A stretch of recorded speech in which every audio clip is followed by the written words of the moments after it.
जनता की बात जनता के साथ। मोफत तपासणी शिबिर सामाजिक न्याय आणि अधिकारिता मंत्रालय भारत सरकार अंतर्गत राष्ट्रीय वयोश्री योजनेसाठी आमदार चंद्रकांत रघुवंशी यांच्या विशेष प्रयत्नातून तसेच भारतीय कृत्रिम अंग निर्माण निगम अर्थात एलिम्को मार्फत ज्येष्ठ नागरिकांसाठी मोफत तपासणी शिबिराचं आयोजन करण्यात आलंय।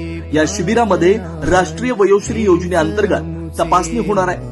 ज्येष्ठ नागरिक 60 वर्षावरील वयोगटातील यांना चालण्याची काठी, व्हीलचेअर, कमोड खुर्ची, 3 पायाची काठी, वॉकर, काठी, कानाची मशीन, कमरेचे, गुडघ्याचे, पाठीचे आणि मानेचे पट्टे, बसण्याची गादी यासारखी सहाय्यक उपकरणं आवश्यकतेनुसार निशुल्क वाटपासाठी तपासणी केली जाणार आहे। ज्येष्ठ नागरिकांसाठी लागणारी कागदपत्रे, Aadhaar card xerox, passport size photo, उत्पन्नाचा दाखला किंवा रेशन कार्ड झेरॉक्स, उत्पन्न वार्षिक 1,80,000च्या आत, पिवळे किंवा केशरी रेशन कार्ड, ग्रामसेवक किंवा सरपंच दाखला घेण्यात येणार आहे।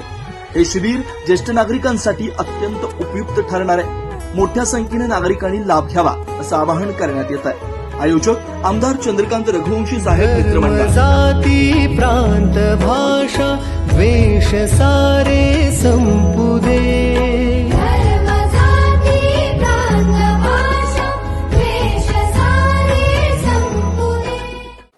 नमस्कार, मी चंदू भैया।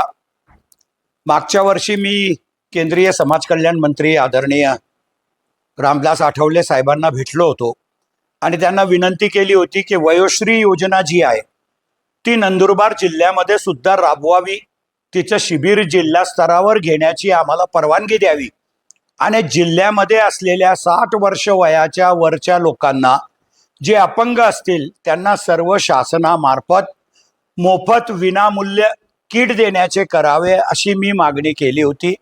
सुदैवानं ती माझी मागणी मान्य झाली आणि रामदास आठवले साहेबांनी मला पत्र दिलं की या आर्थिक वर्षातच म्हणजे 25-26 मध्ये 31 मार्चच्या आत नंदुरबार जिल्ह्यामध्ये सुद्धा शिबिर घेणं अत्यंत गरजेचं आहे।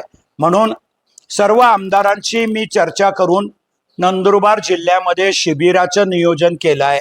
माझी विनंती आहे नंदुरबार जिल्ह्याच्या सगळ्या वयोश्रीमध्ये पात्र असलेल्या लाभार्थ्यांना की त्यांनी तुमच्या तालुक्यामध्ये जाऊन त्या कॅम्पमध्ये सहभागी व्हावं। त्यांना कमरेचा पट्टा, मानेचा पट्टा, पाठीचा पट्टा, गळ्याचा पट्टा, नंतर वॉकर हे सगळे किंवा संडासाची शीट हे सगळे भेटणार आहे आणि हे सगळं साहित्य घ्यायचं असेल तर तुम्हाला त्या कॅम्पमध्ये सहभागी व्हावं लागेल। आधार कार्डाने ते घेऊनच यायचे आहेत। काय काय पाहिजे ते पण आम्ही प्रसिद्ध करतो आहोत, पण विनामूल्य आहे, सरकारचं शिबिर आहे। तुमची तपासणी होणार या 17, 18, 19, 20, 21 आणि 22 या 5-6 दिवसामध्ये आणि त्याच्यानंतर पात्र असलेल्या लाभार्थ्यांना 1 महिन्याच्या आत ते किट त्या गावामध्येच देण्याची व्यवस्था आम्ही करणार आहोत। माझी तुम्हाला सगळ्यांना नंदुरबार जिल्ह्याच्या लाभार्थ्यांना विनंती आहे की आपण सर्वांनी या योजनेचा लाभ घ्यावा। केंद्र सरकारची योजना आहे पण दुर्दैवानं नंदुरबार जिल्ह्यात ती कार्यान्वित होत नव्हती आणि म्हणून आपण प्रयत्न केले आणि त्या योजनेचा लाभ सुद्धा नंदुरबारच्या लोकांना जास्तीत जास्त मिळवून देण्यासाठी मी आणि माझे सहकारी सर्व आमदार प्रयत्न करतो आहोत। माझी विनंती आहे आता की तळोदा तालुक्यामध्ये 17 तारखेला शिबिर आहे। 17 तारखेला माळी समाज मंगल कार्यालयामध्ये शिबिर आहे। त्या शिबिरामध्ये तळोदा तालुक्याच्या सगळ्या लोकांनी सहभागी व्हावं आणि पात्र लाभार्थ्यांना त्या दिवशी त्यांची निवड करण्यात येईल। नंतर शहादे तालुक्यामध्ये 18 तारखेला शिबिर आहे। 18 तारखेला शहादा नगरपालिकेच्या 9 आणि 16 श्रीराम कॉलनी जवळच्या शाळेंमध्ये ते शिबिराचं आयोजन करण्यात आलेलं आहे। तसेच अक्कलकुवा तालुक्यामध्ये 19 तारखेला महाकाली मंदिराच्या तिथं आमच्या दादाच्या नेतृत्वाखाली आणि तळोदा आणि शहाद्यामध्ये राजेशदादा पाडवी यांच्या नेतृत्वाखाली शिबिराचं आयोजन आपण केलेलं आहे। धडगावमध्ये सुद्धा 20/2 अध्यापक विद्यालय धडगाव इथं शिबिराचं आयोजन केलेलं आहे।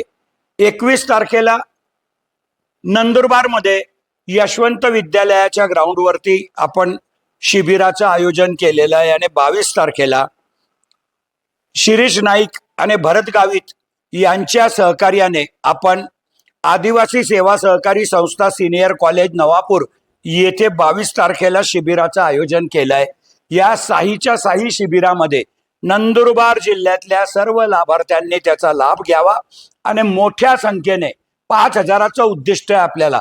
5,000 लोकांना आपण साहित्य विनामूल्य फ्रीमध्ये निशुल्क देण्याची व्यवस्था केलेली आहे. ही संधी सुवर्ण संधी आहे आणि जिल्ह्याच्या सगळ्या पात्र लाभार्थ्यांनी त्याचा लाभ घ्यावा. माझ्या कार्यकर्त्यांना सुद्धा मी विनंती करेल की आपण राजकीय जीवनामध्ये काम करणारे कार्यकर्ते आहोत. आपण सुद्धा आपल्या गावातल्या जो पात्र असेल, जो म्हातारा असेल, त्याला बिचारायला समजत नाही पण अपंग आहे, हे आहे, चष्म्यापासून सर्व भेटणार आहे, तर त्यांना घेऊन यावं. कानाचे यंत्र भेटतील, एक यंत्र 7-8 हजार रुपयाचं आहे. असे कानातले यंत्र सुद्धा सगळे निशुल्क भेटणार आहेत. माझी विनंती आहे सगळ्या राजकीय जीवनातल्या कार्यकर्त्यांना, तो कोणत्याही पक्षाचा असो, त्यांनी त्यांच्या गावाच्या लाभार्थ्यांना त्या शिबिरामध्ये घेऊन यावे आणि त्याच्या आयुष्यामध्ये एक परिवर्तन घडवण्याचं काम करावं. मी पुनश्च एकदा सगळ्यांना विनंती करतो आणि एक चांगली टीम आपण तयार केली आहे आणि सगळ्या ठिकाणी या शिबिराला यशस्वी करण्यासाठी सर्व आमदारांनी मी प्रयत्न करतो आहोत. जनतेने त्याचा लाभ घ्यावा ही विनंती करतो. धन्यवाद. जय हिंद, जय महाराष्ट्र. जनता की बात जनता के साथ.